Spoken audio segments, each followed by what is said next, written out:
And our coverage of that continues here on Citizen Television. I want us to, follow up on that very interesting story that Laura Otieno filed from Kaloleni, where Raila Odinga grew up as a child. And let's get some more reflections on the man. Dr. Alex Awiti and Nderitu Murithi join me here. Thank you, gentlemen, for being here with us today. Would have been great to have this under different circumstances, but here we are. I'd like to begin with you, Dr. Awiti. Just your reaction, your response to when you first heard the news of Raila Odinga's passing. Thanks, Yvonne. I think first I would like to join the rest of the country in condoling with the family of the late Prime Minister Raila Odinga. I had the news of his passing yesterday in Kisumu. That's where I was. And what came to my mind was the poet John Donne and the last stanza of the poem, No Man is an Island, where he says, every man's death diminishes me. And therefore do not, because I'm involved in mankind, and therefore do not send to know for whom the bell tolls. It tolls for you. So I think every passing of any person that is close or dear to anyone reminds us, in a very stark way of our own mortality, shared mortality. But I think it joins the country in a very solemn moment to celebrate a life. I think it moves from mourning for a person of Raila's stature to celebrating and gratitude for what he sacrificed and the service and the legacy that he has bequeathed this country. It's really sad, and I think there'll be many conversations, and we'll try to unpack what this really means, this particular event of his passing, and what it is that he leaves behind as a path of distinguished service. And for a man of that stature, there is going to be two sides of the story. It's, like you say, we're still unpacking what this means, probably coming to terms with it even as we consider his legacy. Nderitu Murithi, for everybody who's watching, and they will be wondering why we have you here today. You are currently the chair of the Kenya Revenue Authority, but you knew Raila Odinga, and you're not here in that capacity. You knew Raila Odinga very well. In fact, for those who remember, in 2022, you were appointed the chair of Raila Odinga's presidential campaign secretariat. Indeed. Tell us your reaction, your reflection to the man that you knew very personally. I think, like most people, I was stunned by the news. Also, a number of colleagues and friends were reaching out when information started filtering for me to confirm, what the actual circumstance was. So I was stunned, and I think I join everyone in the Republic in consoling the family, consoling friends, but also consoling ourselves, because the Prime Minister was indeed the Prime Minister for all of us, and a great son of this Republic. So it's been 2 days, somewhat in slow motion, because, when the news came through, obviously people are in different activities. And of course, for a number of people, then it was winding those activities down, or basically postponing them to, attend to what was actually quite devastating news for many people. And I think you saw that today, no doubt, an overwhelming heroes, welcome, but also send-off, perhaps way more than had been anticipated. But it's a reflection of who the Prime Minister was and remains in terms of his role in this state, in the psyche of politics of Kenya. And I'm quite certain his legacy will endure. As Alex was saying, I think for many, many days and months and years to come, Kenyans will debate the role of Right Honorable Raila Odinga in democracy, in democratizing Kenya, in standing for rights, in nudging the state further and further towards democracy. I'm sure people will debate his role in how democracy is conducted, because sometimes I think we forget that democracy is about debate, and very often you may have a different view from myself, and me from you, or from Alex, or from and it is that ability for us to debate and to convince one another. That's what democracy is about. And I think that the Prime Minister, the second Prime Minister, because at the independence, Kenya was so we had the Prime Minister, and then the Right Honorable Raila Odinga was the second Prime Minister of the Republic.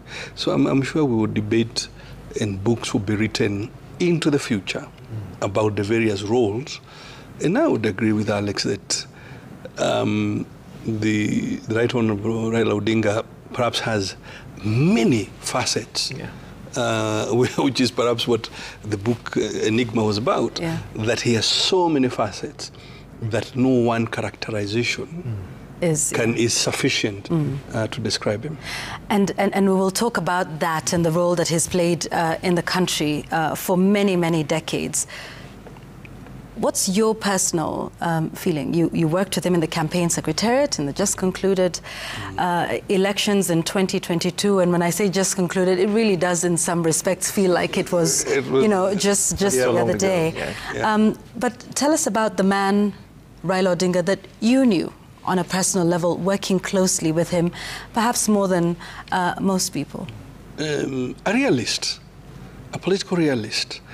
And you see, maybe that's why people thought it was a contradiction, that you could have such high ideals but still be able to act as a political realist. Because, for example, what happens if the election doesn't go in your favor? How do you relate to competitors? How do you relate to different ideas and ideals? So I found him, I saw him an incredible realist. I found a leader, really an extraordinary leader, able to overcome many things, personal loss,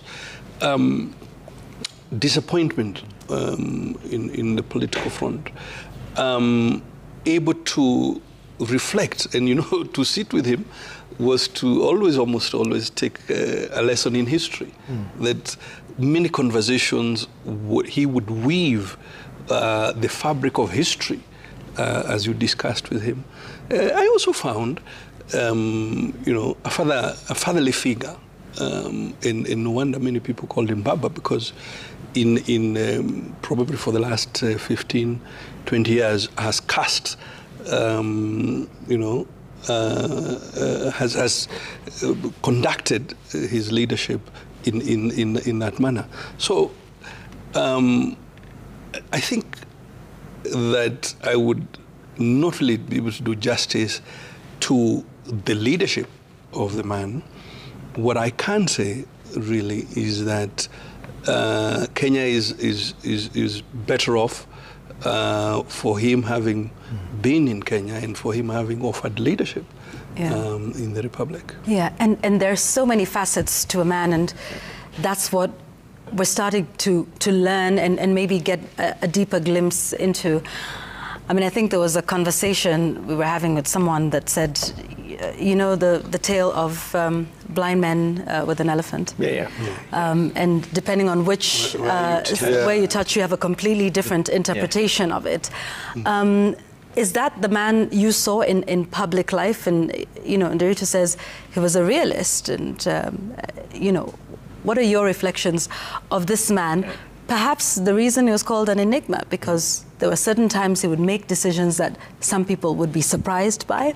You know, being in the political scene and having, you know, dominated and made a mark across various epochs in our history. Yeah. How would you describe him in that respect? So I got to meet him many times. Yeah. Worked on some issues with him on the periphery, advising his campaign, for example. And I think, as Nderitu says, he was kind of a really grounded political pragmatist. An incredibly versatile and adaptive figure that could read any political situation and act appropriately. If you look at the grind of politics and how it just basically withers individuals between electoral cycles, yeah. He is a man who has endured. He has been relevant every electoral cycle. Even when you wrote him off. Even when he doesn't win. When he doesn't win. He comes back because and for you most couldn't write him people, off. you would win and, yeah. you know, sort of go into oblivion and... Absolutely. And nurse your loss. Absolutely. Yeah. So that speaks to what Nderitu just said, that he could adapt and he could make the most pragmatic decisions that still endeared him and enhanced his relevance, because he responded and tuned his responses in a political fashion to what was demanded of the moment. And he consistently redefined himself.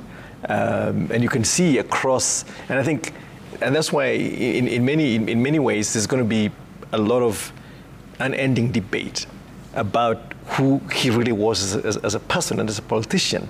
You know, he is somebody who disagreed with Moi just on anything you can imagine, did the handshake and got the NDP into Kanu in the run-up to the 2002 elections. So they were there for about a couple of years. He worked with Kibaki to win the election. They fell out, and they came back together in 2008. And Uhuru Kenyatta was also his competitor. And much more recently, President Ruto was his competitor. But his capacity to compromise, to in many ways understand what was needed for the moment and make the right political decision, even when people didn't agree with him. And he always knew that in a lot of instances people didn't agree with him, but he still managed to build some consensus around every decision that he made. So I think, in my view, in some respects, when you met the man in real life, given the stature that he cut as a consummate political player, a very astute statesman, he was still very ordinary. He was very unassuming. And I don't think that there are many people who can be that significant in society and still be absolutely accessible, ordinary people. Yeah. You'd meet Raila in a bar, go to the counter, have a chat with him, and there would be no protocol, no airs, no pretensions. He was just a guy in a pub having a good time. And then when he shows up on the political stage, he is the statesman that you expect him to be, and he performs at that level. So I think that versatility, you know, that humanity really defines the many facets of him that he could perform at very different stages to really step up to the occasion and do what he had to do. And I think that's a very rare trait, even for ordinary human beings. We try to be one thing, but he knew he could be as many things as the situation demanded of him. Yeah, and humans are complex and diverse, and perhaps the manifestation is when we take a look at him and his life. May I add to what Alex is saying? See, I would add, in fact, it's at the social level, at the political platform, but also in the boardroom. Yeah. Because, you know, when I think back in the Kibaki years when he was Prime Minister, and he would chair the National Economic and Social Council. And this council was the place we went to debate policy. And you know, I mean, his depth, his depth of understanding of policy questions. So it was a spectrum. And I think that this ability, this pragmatism that Alex, you're saying, is perhaps what sets him apart when you look at, you know, the front line of politics, not just in our republic, but perhaps on the continent.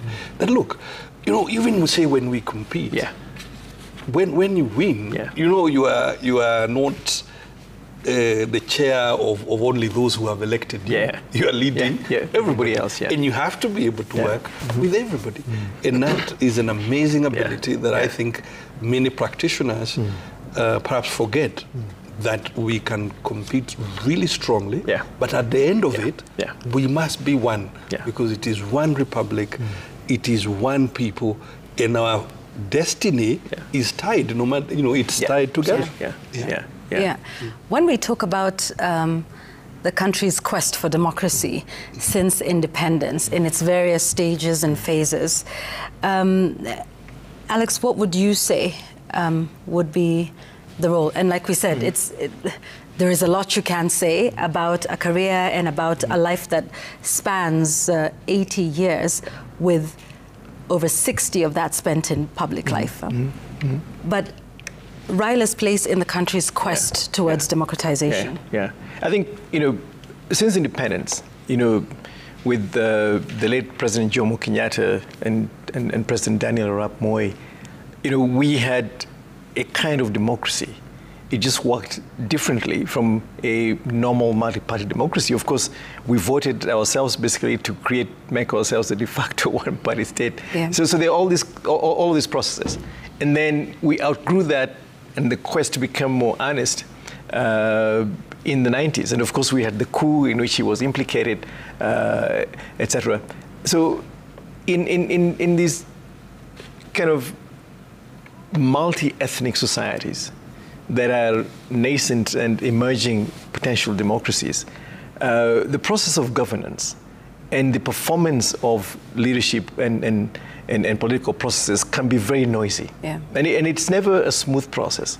So Raila's encounters and experiences in the Moi in the Moi days were really what they had to be. It was a nation that was yearning for a different dispensation, a different way to run public affairs and to conduct critical elements that drive our existence. So we saw the end of that with the reinstatement, with the repeal of Section 2A of the Constitution in 1990, and then the first multi-party elections in 1992, which President Moi won, and then the 1997 one that he won as well. So, and then of course the fight didn't stop there. And then we had the 2002 elections, which promised everything and basically run into the usual kinds of problems that you'd expect in a vibrant, noisy democracy. And then it gave us the new constitution.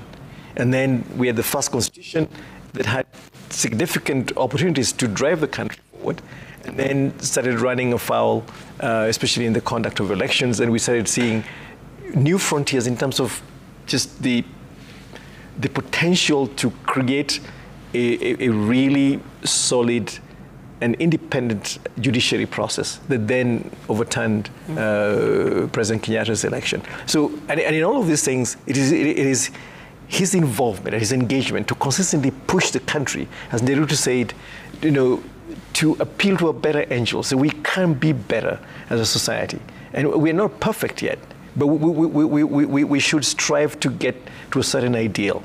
And I think this quest in him, that he was not satisfied at any given point and still imagined that we could do better, our institutions could get stronger, our societies could get much more vigilant in terms of the voting population, and the arms of government, parliament, the judiciary, and the executive could discharge their constitutional responsibilities in ways that honored the sacred promises of the Constitution. So I think, in my view, the fact that he never sat on his laurels and said, it's done.